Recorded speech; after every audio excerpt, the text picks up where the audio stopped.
We kick things off with tonight's big number, 22,366. That is the total number of new cases logged over the past 24 hours. The Philippines' highest daily case count yet since the onset of the pandemic. That pushes the country's case count close to 2 million, 1.98 million infections. Close to 149,000 of those are active cases. This is now the fifth day that the country tallied more than 15,000 cases. Positivity rate also remains staggeringly high, with 27.5% of the 65,000 samples tested yielding positive results. With a day left, August is already poised to surpass the peak month of April this year, when infections were at its highest at more than 290,000 cases.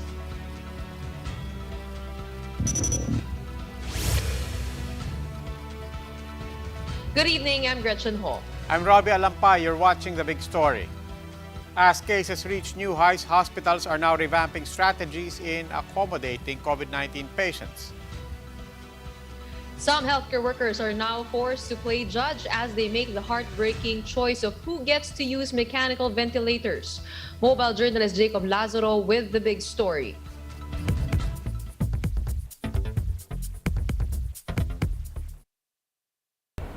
The numbers continue to rise and there is no end in sight yet. It's called triage, or giving priority in the allocation of scarce resources, either to those most in need or those who have the best chance of surviving. But Cebu is just one story out of so many. Sabi nga namin, we are not supposed to be doing this kasi hindi naman kami Diyos, no? Sometimes talagang pushed against the wall, no? Kasi talagang kailangan naman na gawin mo kasi para din siguraduhin na mas marami ang tao na mabubuhay. On Monday, the number of new COVID-19 cases peaked at 22,366, the highest ever. The health department says those testing positive for COVID-19 are already at 27.5%, just a few notches lower than a third of all COVID-19 tests. Even so, health experts believe that we haven't even peaked yet. National Task Force Advisor Ted Herbosa believes our highest number may yet to come in mid-September, as the Philippine Genome Center reports that 7 out of 10 COVID cases are Delta variant. And their peak is in the middle of September. So lalampas tayo talaga ng 20,000. Greater than 1 pa yung reproduction number sa buong bansa. Pero hindi pa naman natin nakikita tataas siya na malayo sa 20,000. Maaring humigit siya doon, pero may mga nagsasabi kung at 30,000, wala pa naman yan sa nakikita natin ngayon. Still, Herbosa says the situation is still manageable with 31 million Filipinos vaccinated and NCR already at 45%. But in Cebu, the 2,000 active COVID cases are putting a strain on local resources, with several major hospitals already at full capacity.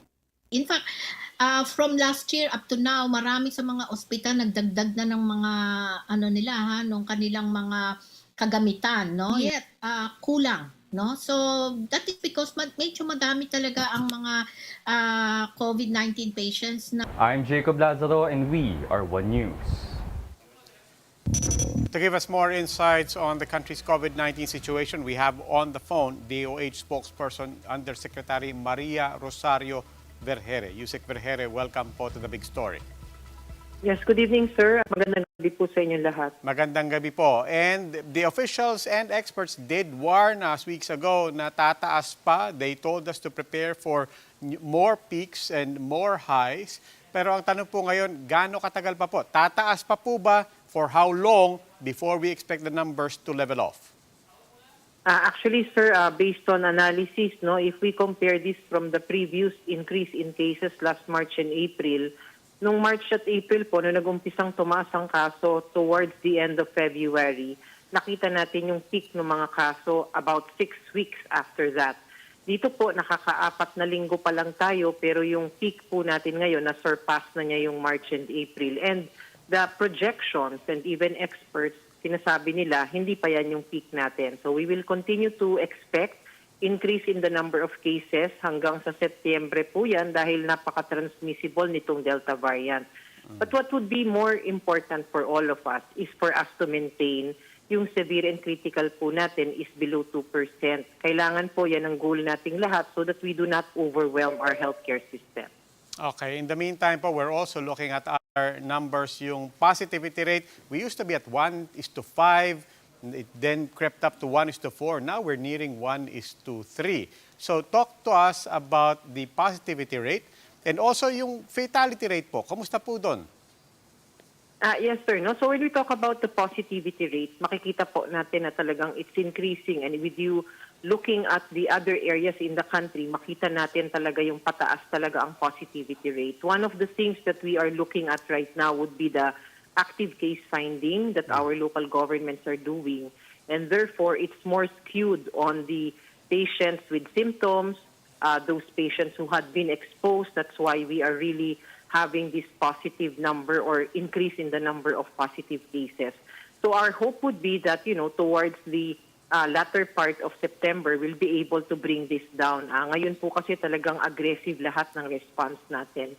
As to the number of deaths, we are having increase in the number of deaths, but it has not surpassed yet naman yung ating number of deaths, daily average deaths during the March and April increase in cases.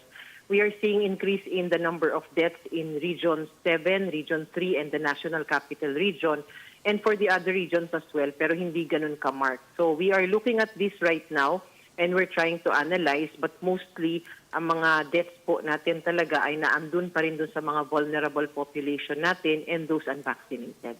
Okay, in the meantime po, what does this all mean for our hospitals and health facilities, especially those outside of NCR?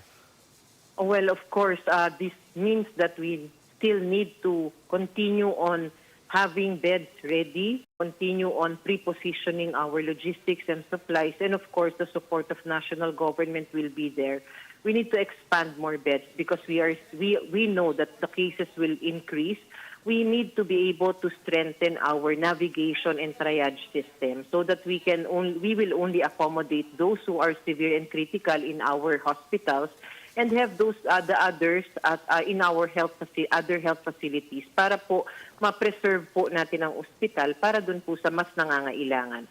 So we are trying to do this right now, and actually we already have established 1 hospital command centers in all of our regions, and hopefully this will be working for us so that we can be able to navigate properly all of our patients and everybody's going to be accommodated.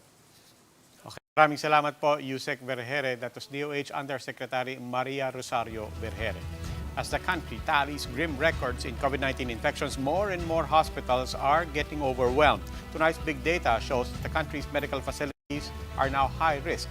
Out of 4,000 ICU beds nationwide, 74% are now utilized, close to 3 in 4 ICU beds. In Metro Manila alone, 72% of ICU beds are occupied. As for ward beds, utilization rate is now at 70% across the Philippines. It is higher in Metro Manila with 72% of beds already in use. These are the other big stories tonight. The crack widens within PDP-Laban. The Cusi camp refuses to acknowledge the shakeup within the party, which saw the ouster of President Duterte as chairman. The rift officials fear might reach the Supreme Court. How did a new company with zero experience and minimal capital bag an 8 billion peso government contract? Senators believe pharmaceuticals might be backed by the president himself. And get ready for hard-court action to resume on Wednesday as the PBA restarts the Philippine Cup in Pampanga. These big stories after the break.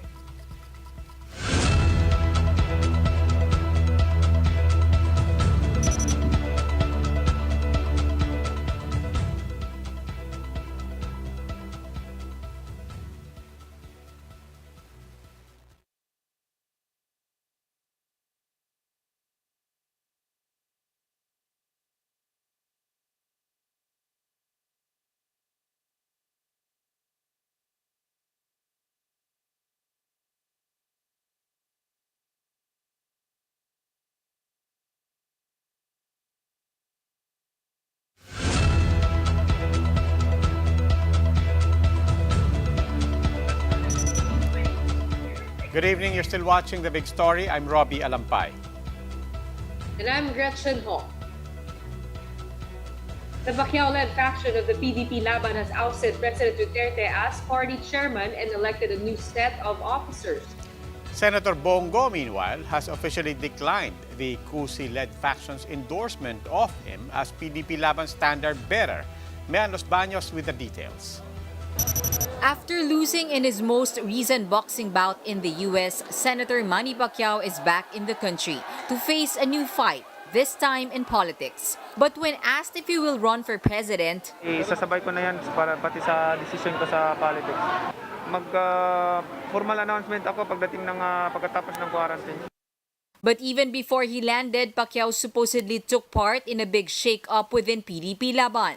The party's National Council ousted President Rodrigo Duterte as party chairman and Energy Secretary Alfonso Cusi as vice chairman. The so-called original faction elected Senator Coco Pimentel to the top post, while former Eastern Samar Governor Lutgardo Barbo will replace Cusi. House Deputy Speaker Arnie Teves will also take over Melvin Matibag's post as Secretary General. The changes are effective immediately. Overstaying na po si Chairman Duterte sa kanyang posisyon and si Vice Chairman po si Jan kasi sila po ay inappoint lamang ng liderato ng PDP-Laban noong 2016. Klarong-klaro po sa bylaws namin na ang party position ay maximum of 2 years lamang. But the Cusi faction downplayed the elections as comedy. Matibag said Pimentel is irrelevant. He also stressed that Duterte is keeping his post. In response, the Pimentel faction said it will just let the Commission on Elections decide which is which ahead of the 2022 polls. We're already prepared and we're already expecting na abot talaga Supreme Court ito. Although kami, we've repeatedly said na malaki at mataas ang paningin namin na paniniwala sa COMELEC. PDP-Laban is set to proclaim its standard bearer in its National Assembly this September. Munsek said Pacquiao is poised to be the party's bet for 2022. The party is also set to announce its slate. More than 12 po talaga yung pangalan. In fact, merong long list. Talagang trim lang po namin. The Cusi faction's top pick, Senator Bongo, has officially declined the endorsement. Go maintained that he is not interested in the presidency, but Cusi still wants him to reconsider. But for the Pacquiao faction, Go's move is expected and nothing but smoke and mirrors. We really believe that it is not really Senator Bongo naman yung real candidate nila. They have another candidate who is also from Davao. Reporting for News 5, Mean Los Baños, we are One News. As the rift in President Duterte's PDP-Laban worsens, Manila Mayor Isko Moreno, believed to be gunning for the presidency, had some strong words for a political family. I will not perpetuate myself. Lahat ng bagay may hangganan. Ayaw ko talaga yung ganyan, yung sama-sama na sila sa pamilya, sa gobyerno. Parang family business na. Yan ang garanti ko lang sa iyo yung sukli. Isang hamak na artista ang gagawa niyan. He did not name names, but in his first appearance after his fight against COVID-19, he said politics should not be made a family business. The mayor also hit his critics. He said they should focus more on the COVID-19 response instead of browsing his old photos. Recall that President Duterte mocked Moreno for his sexy photos when he was still an actor.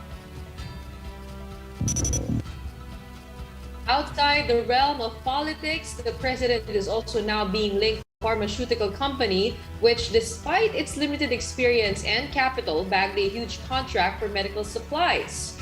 Mariel Enriquez with the report. Stop lying! That's will put you in contempt and lock you up in Pasay City Jail. You're insulting the Filipino people. This is the Congress and the Senate of the Republic of the Philippines. Senator Richard Gordon was obviously enraged at former Budget Undersecretary Lloyd Lau after he tried to evade questions on the 42 billion peso fund of the Health Department transferred to the DBM. The funds were allegedly used to buy overpriced medical items, such as masks at 22 pesos apiece.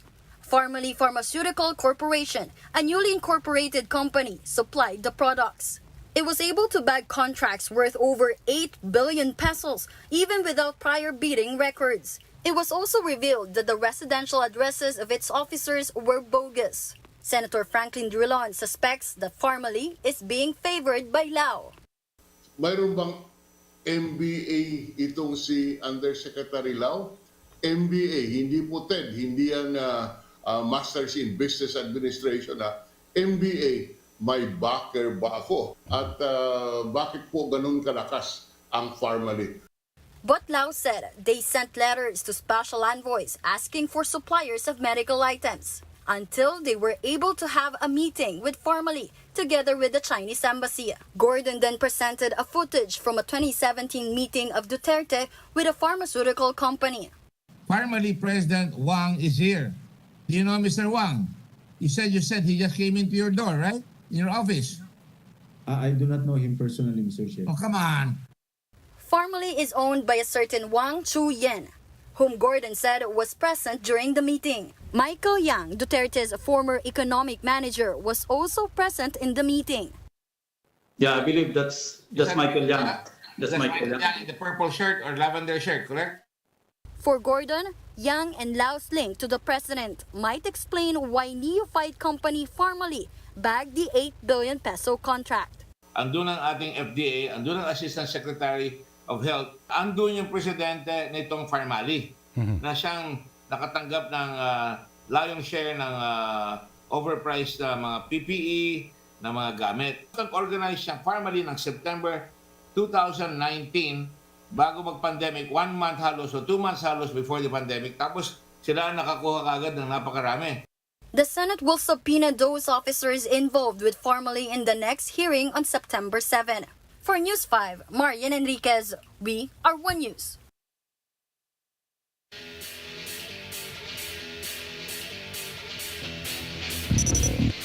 Now for the big story in sports. Filipino para-swimmers Ernie Gawilan and Gary Behino missed their chance to advance to the finals of the respective events in the Tokyo Paralympics.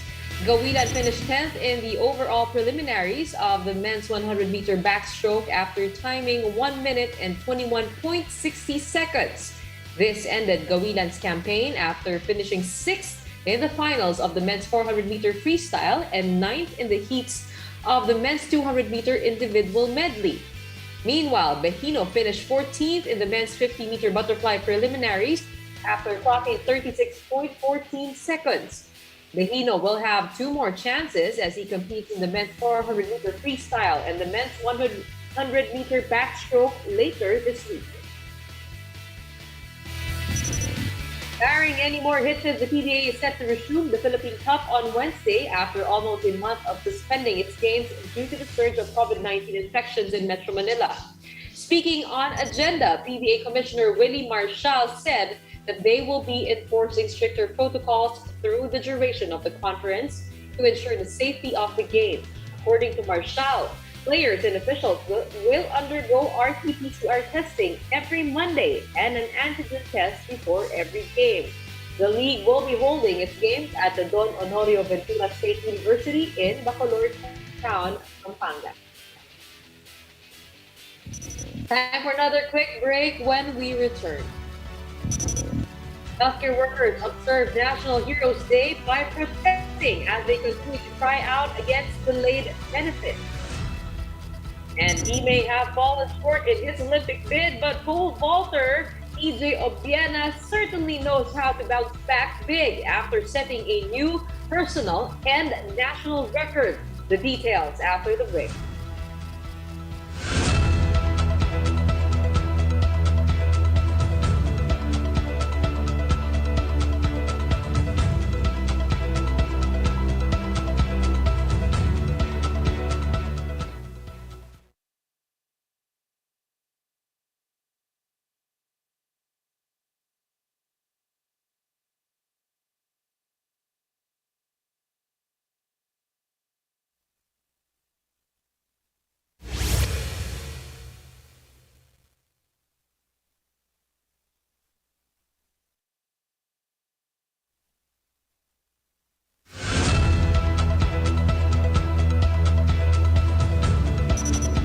You're still watching The Big Story. I'm Robbie Alampay. And I'm Gretchen Hall. The country's pandemic heroes, the healthcare workers, took the streets on National Heroes Day to protest their delayed benefits. Groups say more could join on September 1, raising concerns on how hospitals would manage their staff in protest. Greg Gregorio has the story. Mergie is the main midwife of a municipal health unit in Tarlac. She attends to COVID-19 patients in monitoring facilities and those under home quarantine. Her duty lasts for at least 8 hours and across 5 barangays. The past year has been taxing for her and other medical frontliners. Sobrang nakaka-drain, hindi lang physical, mental, yan, lahat ng aspeto. All of Mergie's efforts merit a special risk allowance, but she only received less than 10,000 pesos, covering 7 months of hard work. Unlike Mergie, many health workers are still clueless on when they will receive their SRA and other benefits. Hanggang sa ngayon, wala pang natatanggap yung aming management. Ganun po ka bigat, no? The health department earlier said 311 million pesos have already been provided to regional health units and other facilities for the SRA of about 20,000 healthcare workers. But health workers from the National Kidney and Transplant Institute, a government hospital, are unsatisfied with the DOH's response. After their Norse barrage, they occupy the streets once more to call for the immediate release of all of their benefits. Puro ganun lang naman sila, sir, puro salita lang, hindi naman nila ginagawa. The groups also want coverage for health workers indirectly dealing with COVID-19 patients and other non-medical hospital personnel. Dapat yan bigyan ng SRA dahil risky. Lahat ng tao dyan. Isang paa mo dyan nakabaon na sa hukay. Health workers who attended today's protest were either off-duty or under night shift. But the Alliance of Health Workers warns that more could join the September 1 mass protest, even those on duty. As much as possible, the group says they will keep a skeleton workforce to keep hospital operations unhampered during the protest day. For News 5, Greg Gregorio, we are One News.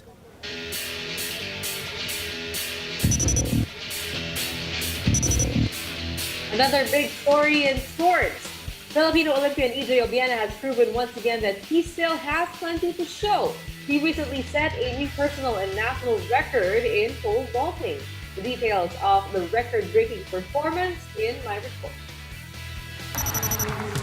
Obiena. Another record-breaking performance. A few weeks after missing out on a medal in the Tokyo Olympics, pole vaulter EJ Obiena came through with a silver medal finish at the Paris Wanda Diamond League. Not only that, he set a new national record after clearing 5.91 meters. Obiena cleared 5.91 to erase the national mark of 5.87 meters he set in Poland last June. He finished just behind world record holder and reigning Olympic champion Armand Duplantis of Sweden, who cleared 6.01 meters. The Filipino pole vaulter tried to go for 5.96 meters and 6.01 meters but was unsuccessful. Still, this was the performance EJ expected of himself. This is the third time EJ has established the new national record. EJ's new personal best of 5.91 meters is also just a centimeter away from the Asian record of 5.92 of Igor Potapovich of Kazakhstan in 1998. The Philippine Track and Field Association lauded EJ's amazing feat.